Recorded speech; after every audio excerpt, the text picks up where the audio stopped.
Hello YouTube, this is McDude here, and today we're going to go over the original story treatment for Sonic Wonders of the World. This has been leaked today.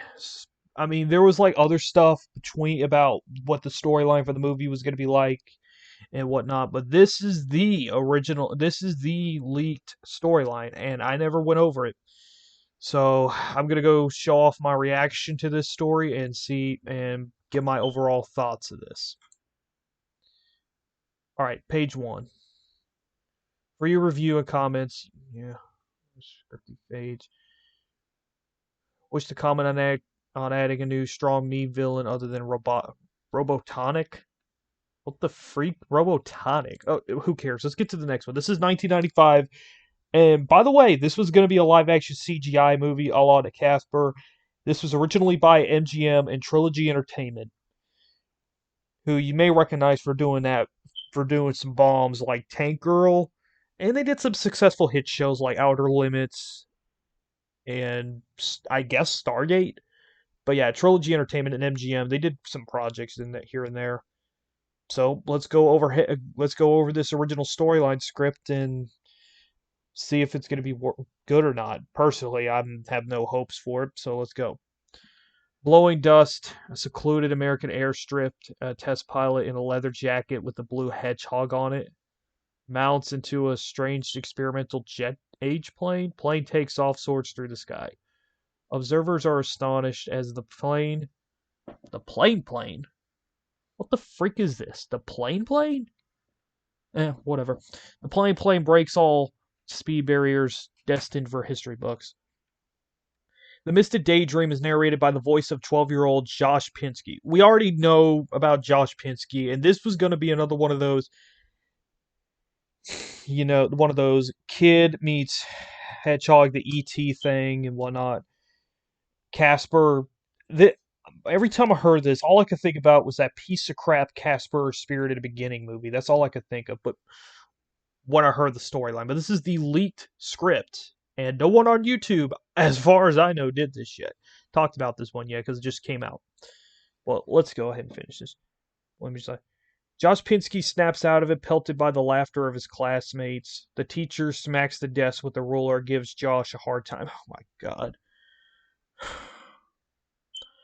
We're already in a few pages in, and I'm already hating this because I already know what this is going to be. It's going to be one of those kid from a broken family crap that's been done to death. This is, and I remember before on the during the first trailer of the Sonic movie, and people were all over this. Like when they heard the leak story, saying even this would be better than the new Sonic movie. I'm not thinking horse crap, and I'm gonna find out why I prove it. I'm gonna elaborate on it.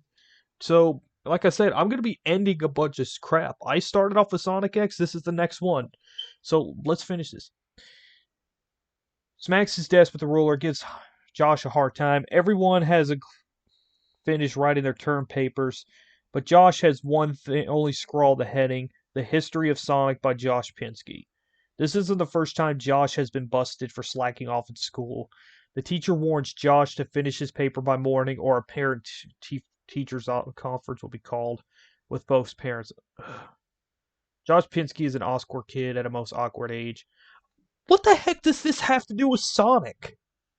I'm sorry, but I think of a Sonic movie, I don't think kid going through awkward stuff. I mean, this is, what does this have to do with Sonic? I mean, I know this was the 90s, but I'm sorry for being mean, but yeah, what the heck does this have to do with Sonic? But then again, this was the 90s, and they couldn't come up with a story like, but yes, you could have. You could have made like something animated. I mean, for God's sake, MGM had like Don Bluth movies. I mean, you couldn't do anything like that. You don't. It has to be live action. Whatever. Josh feels like a ping pong ball. Yeah, awkward ages. Parents recently split up, leaving him in joint custody. Back and forth between two houses, equally adored by his mom and his dad. Different bedrooms, different rules, different friends, different toothbrushes. It's a pain in the butt. And the worst thing is, Josh always ends up feeling like the whole rotten mess is his fault. Oh my god. All right, let's continue. It's Tuesday, so Josh gets picked up by his dad, Hal Pinsky. Hal tries to do right by Josh, but he's forever distracted by his lack of success in life. Hal is an out of work computer techie, too much the wild thinker to keep a steady, normal job. That's a laugh, because we got IT techs up the butt these days. And I'm probably going to be one day. And I'm going to be gonna go to IT class it's September, but yeah, this fall. Yeah. Let's get back to this. He's always on the brink of some great discovery, or so he tell you. Hal's apartment is a mess of cobbled computer equipment. His life is a mess of cobbled dreams. His current big idea occupying every hour of his day and night. XRI, extremely radical intelligence. Yeah, radical because this is a 90s movie. Because we gotta be radical. Seriously though, I mean, I know Sonic says radical and stuff like that, but this is just that does not age well.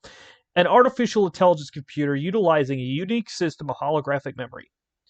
After burning a macaroni and cheese dinner, Hal rushes to pursue a lead on some obscure surplus computer part. Josh is left alone in the apartment. Needs to finish his term paper by morning. Though Josh promised his dad he wouldn't touch the computers, he does anyway. He breaks into Hal's new XRI program, asking it to write a report about Sonic. The XRI does not know what Sonic is, so Josh rigs his Sega Saturn player into the computer and fires up a Sonic game, which is supposed to be Sonic Extreme, but we all know how that freaking well turned out. To demonstrate, that's when odd things begin to happen. Sonic stops responding to the game controller and discovers a will of his own. Then Sonic looks out at the game screen and sees Josh. He talks to Josh, totally bizarre. This astonishes both of them. Soon, they discover a cyberspace/reality vortex that opened between the game world and the real world. Sonic, ever curious, steps out of the game world and into the real world. Josh and Sonic stand face to face, two old friends for the meeting for the first time. Sonic is the cool dude with attitude, suddenly a 3D guy with a real world to explore. Real plants, real food, real TV, a real toilet. Oh my god, what is that for? Okay, here comes the funny fart jokes. God. No one freaking cares. Cripes. And Sonic doesn't know what a toilet is. Watch Sad AM, you idiots. He literally said, drink you out of the toilet. Sonic knows what a freaking toilet is? God. Despite Josh's best efforts to contain the madness, Sonic's curiosity gets out of control. The apartment is quickly torn apart. Amid the chaos, a fuzzy bunny hops to the game vortex. What the freak? Oh, it's become Dr. Robotnik. Morphing to become Dr. Robotnik. Robotnik howls with delight. He's waited years to break out of the game world. He sprouts his spaceship, blasts out of the apartment, and escapes with demented enthusiasm into the real world. Okay, next one. Sonic instinctively pursues Robotnik, but he's blindsided by the bizarre ways of the real world. When he jumps over the rooftops, the chimneys break. When he hops into an iron lamppost, it hurts. He races through traffic, causes car wrecks. When he stops to impress a girl, she screams bloody murder. I know Sonic is into the ladies or whatnot, but in the old cartoons, but his character does not care to impress any lady. The only thing he loves is adventure. So that's another off thing. Sort of. The real world isn't ready for a blue hedgehog walking down the street. When Hal returns to his trash department. See, this is my main issue. Alright, this is my issue. If this was made, this would have just been another one of those movies that just focuses a lot on the kid protagonist, and that's my main issue with this. I haven't finished it yet. It could be a focus on Sonic, but that's my issue with this story that they were going to go with. This would, like, why does it need to be live action CGI? How come you can't just do, I don't know, a fully animated movie? It doesn't even have to be CGI if you found it to be too expensive. I mean, I know you're trying to be all cutting edge, trying to be live action CGI, but Casper beat you to the punch. So there's really no need for you to be cutting edge for a live action CGI movie, unless you're going to actually focus on the main character, which is Sonic, over the kid. That'd be cutting edge, but Sonic 2 is going to beat that. It took about 20 years, but I mean, 30, I'm not kidding, 30 freaking years for them to actually make a movie that, I don't know, focuses the main character it's advertising. I know there's Ted, but Ted's not an adaptation. And even Garfield sort of does. Scooby-Doo does not really count because the Scooby Gang is already live action. And Scooby-Doo itself is not really a character to talk a lot or act a lot on. So really, this movie that's coming out this year is more cutting edge than this. But again, this is 1995, so whatever. I would not be surprised that this would end up like how Tank Girl ended up, which was another MGM trilogy flop that happened in 1995. But we don't. But nobody really knows what that movie is. So let's just finish this freaking script. His XRI computer destroyed. He goes ape. Josh, guilty as sin, makes up a story about a burglar ransacking the place. Neighbors confirmed a small person in a blue costume has been spotted terrorizing the neighborhood. Police take the reports, and APB is put out for a small person that looks like a blue hedgehog.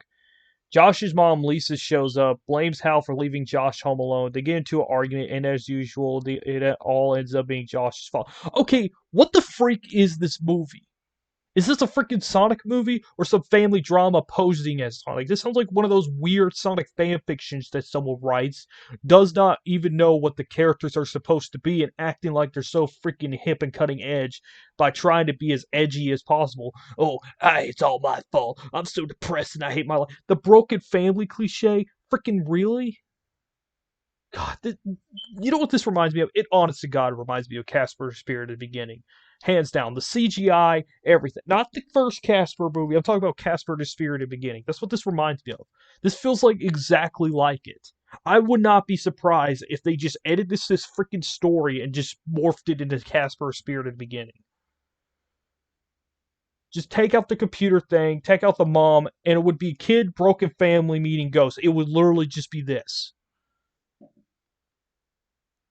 Lisa takes Josh to her house. Across town, Sonic loses Robotnik's trail. You know, the thing we want to see. We want to see him doing crap, but no, we gotta talk about broken family issues. Ooh.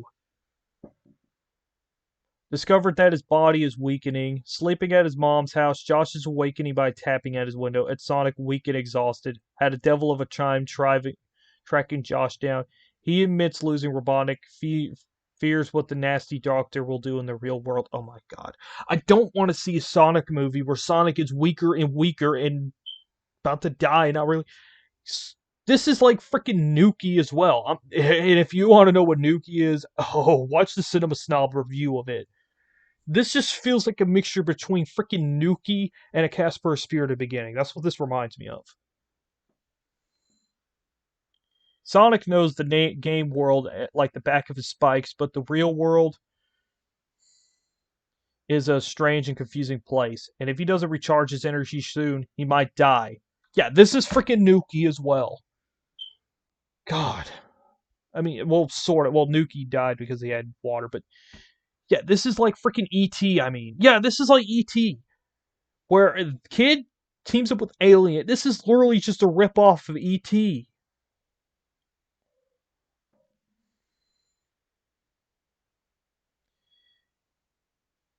Sonic, Josh feeds Sonic cereal, chocolate and chili peppers to restore his energy. It works a little.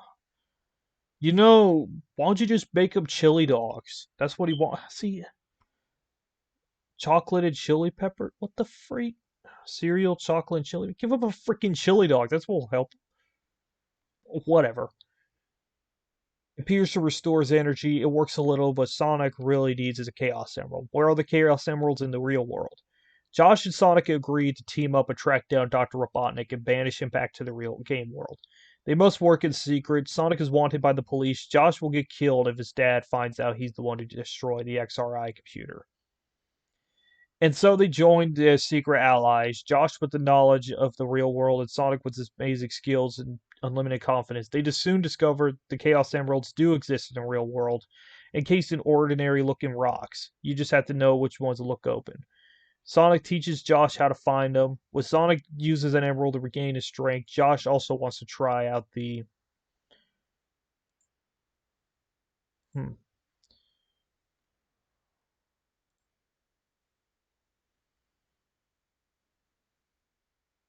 the extraordinary powers.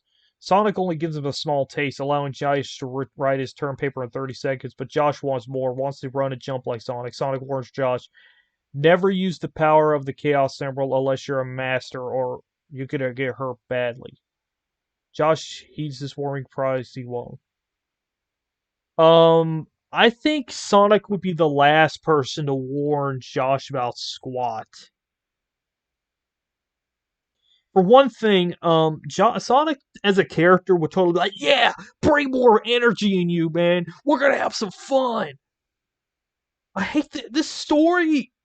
I mean, it sounds interesting, and I probably would have liked it when I was little. But like I said, I liked the freaking Super Mario Brothers movie when I was little, and this sounds like it has worse problems. Because at least the Super Mario Brothers movie actually focuses on the Mario Brothers. This just feels like the hell that every single freaking '90s family movie is, and that's the problem. If I had this and Sonic X and no more Sonic movie after this, but we'll get to the end. But so far, this is my problem. It just feels like not really a good story. It just feels like a generic kids movie. Dr. Robotnik, meanwhile, holds up an abandoned amusement park. He learns fast about the real world too and schemes to gather all the real world Chaos Emeralds and use their power to control it. Robotnik recruits a group of bully kids as his shock troops. He gives them robotic cyber body powers, transforming them into bully bots. Nasty, mechanically augmented fighting kids, Robotnik orders his bully bots to begin digging under the amusement park, smashing every rock to find the one in a million Chaos Emeralds. Okay, so that was Act One, and yeah, it just feels like generic kids movie. There's really nothing much else to say, and that's my issue. There's nothing really much else to say. This just feels a like a freaking rant. Like if it's like okay, before we get to Act Two, because this might take a while. I didn't think there'd be this much about it, but yeah, I'll finish this up and I'll go over these pictures here too. But yeah, that's Act One, and honestly, this is just lame. I feel like freaking Syndrome from The Incredibles. Lame, lame, lame, lame, lame. Sonic and Josh search for Chaos Emeralds. Ah, nice misspelling, by the way. Encountering bully bots digging under the town, they do battle, recover an emerald, and get the clues as to Dr. Robotnik's plans and whereabouts. Hal, at long last, lands a job. He is thrilled. His self-esteem is up. The future looks brighter than it has in years. Even Lisa is happy for him. Lisa? Who the freak is Lisa? Whatever. I guess I keep. Josh is delighted too, but he has this bad feeling. It turns out Hal has been hired by a shady corporation to help reopen the ramshackle amusement park. Sonic stows away in the car as Hal takes Josh into the new reopened amusement park. It's a spooky old place, revived with demented Robotnik facelift. Hal has been hired to develop new virtual reality ride concepts using his XRI technology. He has no ideas to be able to get a system for Dr. Robotnik, and Josh cannot possibly convince him of it. Botanic Land Amusement Park is a smash success. Kids getting free candy, free ice cream. Every kid on town lines in up to get in. Sonic and Josh snoop under the park and discover Dr. Robotnik is using the rides and Hal's XRI technology to steal the kids and replace them with Kinderbot robo clones. The real kids are put to work digging under the town, cracking rocks. Finding the one in a million Chaos Emerald, the perfect angel Kinderbot goes home with the parents. Sonic and Josh discover Robotnik's ultimate plan. With the power of enough Chaos Emeralds powering the XRI circuitry, the evil doctor We'll be able to digitize steel, nature's wonders of the world to the Amazon rainforest, Mount Everest, the Great Barrier Reef, the Black Forest, there's the Center Getty Plain. Robotnik's got a globe wired up ready to steal them all. Then he will recreate them in virtual reality for him at the amusement park, charging big money for the world to see them. Sonic and Josh are dumbfounded. They must stop this evil plan. Josh is fearful of Robotnik's power, but Sonic convinces Josh, you have to stand up for what you believe in and give it everything you've got. Oh my god. This is just freaking generic kids movie. One, it just seems like Sonic himself in this, it seems like they give him literally no personality and they just made him stock character. It feels like he's just stock empowering character to Josh. That's what this feels like. And that's my issue with this. Sonic's character does not feel like himself here, from what I'm reading. I know it's just a rough draft, but here he just seems like you gotta stand up for what you believe in, what is right. It's just like that movie. It just feels like a mixture between freaking E.T., Last Action Hero, Nuki, and freaking Casper the Spirit at the beginning. At least Last Action Hero was fun and good. This is just, it's just, ugh. They are detected by bully bots who chase them through the underground mine shaft. Sonic gives Josh a piece of the Chaos Emerald, giving him Sonic-like physical abilities to fight with. Oh my lord. So they're gonna make like Josh supposed to be the hero and not Sonic? This is say what you will, like I still remember that day, and I would still take that old design movie over this. I'll take it because at least he acts more like himself. At least he actually kicks Robotnik's butt, and he's got help with Tom, being partners. Not this stupid, I'm too weak to fight him, it's up to you, Josh, bullcrap. I feel freaking cheated, and I'm glad I didn't get this movie, because if I did, I would have freaking thought it. I mean, I would have liked it as a kid, but as I got older, I would have looked back on this and been like, eh. And I would have been like having this empty feeling inside. Before Sonic can find a Chaos Emerald to recharge himself, he is captured by Robotnik and thrown in a dungeon. What?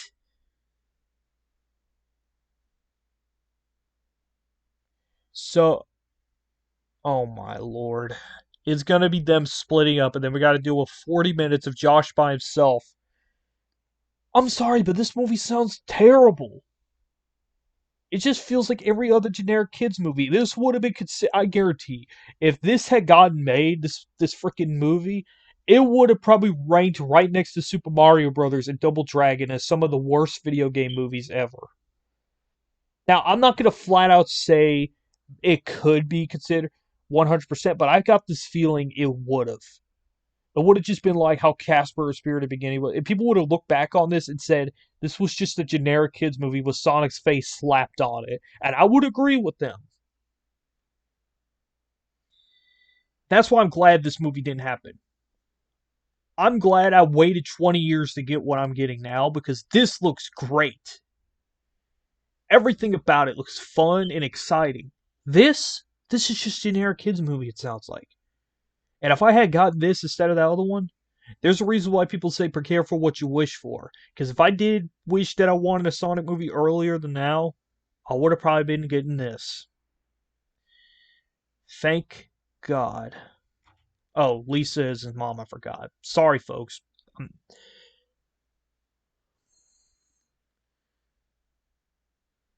Josh escapes to the amusement park above, where Hal blames for the disturbance. Josh tries to tell Hal about the truth about Robotnik, but Hal refuses to believe it.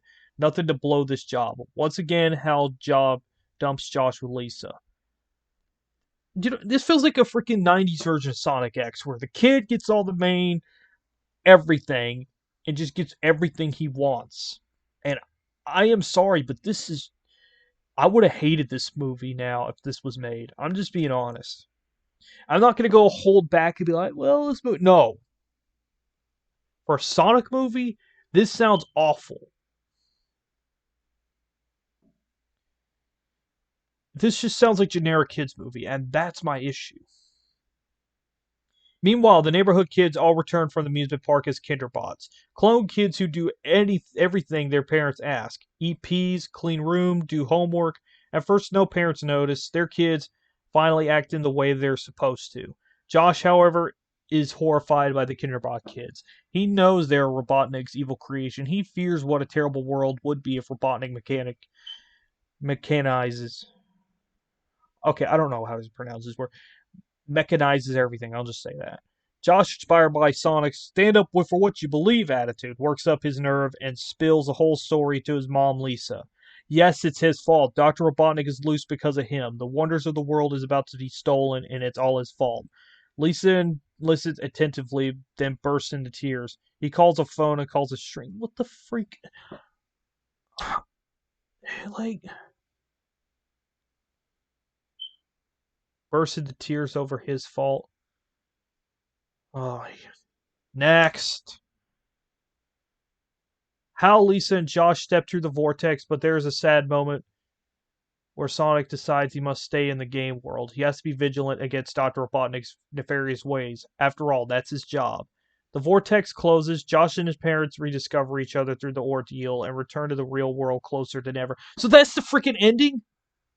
They have this argument and then they jump to the game world and throw Sonic in there, and that's it? The vortex closes. Josh and his friends' parents have rediscovered through whatever. Lisa is deeply impressed by Hal's brilliant XRI invention, but ultimately Hal decides it's too dangerous to ever use again. He gives it to Josh, trusting his son to put it away for safekeeping, but makes a promise to never use it. Josh promises, but notices on a TV nearby. Sonic winks at him, then goes about his gameplay business. The end. My rating for this, I give it a 2 out of 10. I'm sorry for being so harsh, but this sounds god awful. I am sorry. Sonic not doing enough butt kicking or wise. Like, it sounds, maybe he would have done wisecracks when they did a script for it. But the way this sounds, it just seems like Sonic is there. It feels like it's Josh throwing Sonic Robotnik out and he has to fix the situation. Sonic does not do any hero work in the real world and anything else. So to all those people who complained about, oh, Tom is in the movie and he might be getting on the thing, it feels like a buddy cop movie. It feels like a buddy cop movie with Sonic's face slapped on. It feels like Hop with Sonic slapped on it. You could have got this over that other one. You could have got this freaking script right here. You would have got all of this, and have this boring, generic script, and I would not be surprised if this was going to be considered one of the worst video game movies ever made if it did happen. Think about that's it. That's the freaking story. Just picks up the phone and calls a shrink, and then they just step through the vortex. And that's it. There's really no butt kicking or anything. Like, that's it. I know there might be some in the script, but this just sounds terrible. This story is just generic kids movie, and I'm gonna be honest. I'm glad it never got made, because if it did, and we would have been just stuck with this, and they never bothered trying another Sonic movie, I would be pissed and disappointed in Hollywood in general. There's a reason why this never got made. So to all those people who say that the first Sonic movie sucked because they played it too safe and it was a buddy cop movie and all that, remember, we could have been gotten this movie, and we wouldn't have the improving Sonic Movie 2 sequel that's coming out next month either. We would have been only gotten this, and that's it. Nothing else. And if they did make a movie series out of this, it would have been Sonic and Josh all the time, and it would have just been like how the Smurf, like basically the original version of those movies. There's a reason why I'm glad this never got made. Okay. And here we go. Okay, so the guy who wrote this did Michael Jackson's Moonwalker. Huh, that's bad. Okay, Species. Yeah, this is not a good guy. This guy probably never even played Well, then again, all Sonic had was those old side-scrolling games. It didn't have a story much to go into it. Okay, here's the last bit of info right here, and this was a well, it did say there was a dead pilot. Creator's origin. So we're gonna find out how this is gonna go. All right, so let's see how this actually goes.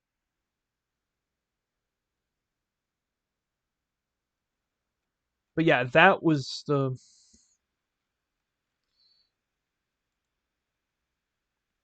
okay. The man who became the legend. On the day of that test flight, Chuck and Harry.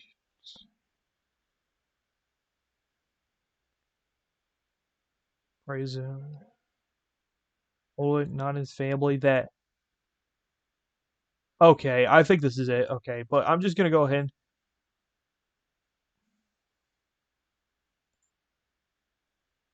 Okay, I don't think. Yeah, this is just. Yeah, this isn't part of the story. I don't think, but yeah, yeah. I'm just saying we could have been gotten that other movie, and I'm just being honest. It could have been much worse. Like I said, it could have been worse. All I'm saying is the whole Sonic movie. Like I said, it could have been worse. It could have been this. All I'm saying is it could have been this movie right here. So to all those people, who say that the first Sonic movie sucked, just be glad it wasn't like this boring movie. Because like I said, if we had gotten this movie, I guarantee film reviewers, we would probably have a huge Nostalgia Critic review. People like the Nostalgia Critic and stuff like that would be trashing this movie, and I would not blame them. Yeah, so I'm not a type of guy that sounds like generic Sonic fanboy, but I'm just happy this never got made because this sounds way off. Overall, yeah, it's just trash. Oh, and by the way, about that last thing about the Sonic movie 2, I'm glad it's happening because, like I said, I want more cartoon movies that have action in them. I know it's live action, but it's cartoon as well. I want more action scenes in animated movies. And let's be real, animated movies these days feel too for little children.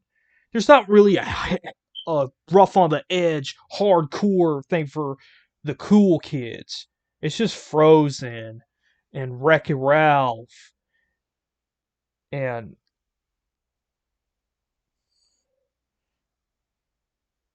just movies that just play it safe. There's not really something that wants to hit you on the edge. And Sonic 2 seems to be filling that up.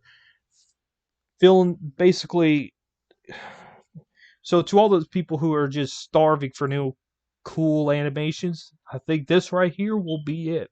And I highly recommend you look up the whole Blur Studios Goon making of. So this is Held to the King. I mean McDude signing off.